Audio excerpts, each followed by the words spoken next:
Saan mo balay sa lawa? Oh. Ayan guys. Yung sa baba. Nag-fog pa rin oh.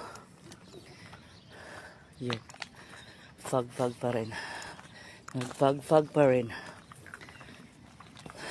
Tapos may mga gagamba. Ayan, mamaya mga 7 o'clock mawala na yan. Malulusaw na yung fog. Yan. Magiging yamog na lang sila sa Kabuntagon. Haroy!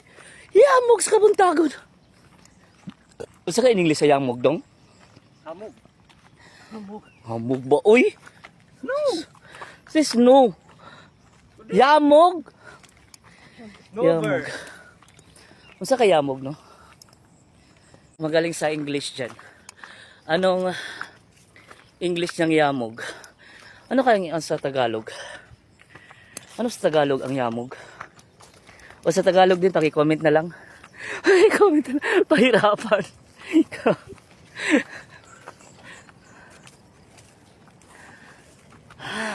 Anong English ang bahong iti?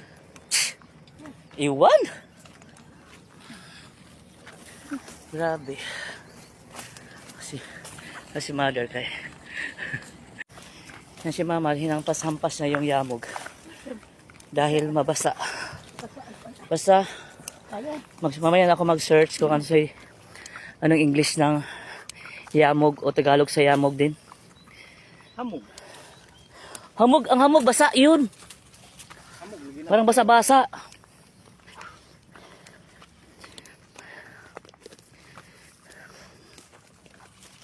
Kalukong hamog. So wala pang 7 o'clock pero medyo masakit ang init. Di ba mano? Grabe naman.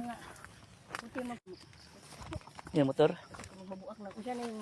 Wala na, ko naman to, nag-check na to na.